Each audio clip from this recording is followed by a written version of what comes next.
बातमी आता मनसेच्या गोटातून. मनपा निवडणुकीच्या तयारीला लागा असे आदेश मनसे अध्यक्ष राज ठाकरेंनी आपल्या कार्यकर्त्यांना दिलेत.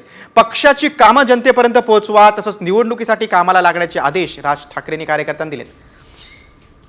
आज राज ठाकरेंनी मनसे नेत्यांची बैठक बोलावली होती. विधानसभा निवडणुकीत मनसेची कामगिरी अगदी शून्य होती. त्या पार्श्वभूमीवर आता राज ठाकरेंनी कार्यकर्त्यांना आदेश दिलेले आहेत की मागचं सगळं विसरा आणि महानगरपालिका निवडणुकीच्या तयारीला लागा.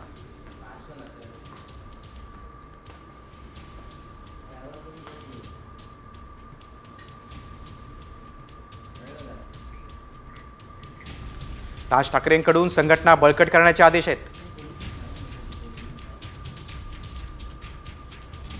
विधानसभेत झालं ते विसरा, पालिकेच्या तयारीला लागा असं राज ठाकरेंनी कार्यकर्त्यांना सांगितलंय.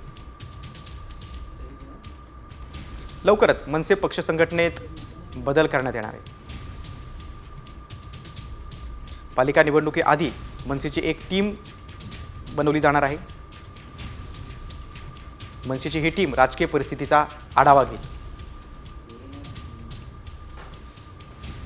कोणत्या राजकीय पक्षाची युती करायची यावर देखील ही टीम चर्चा करेल.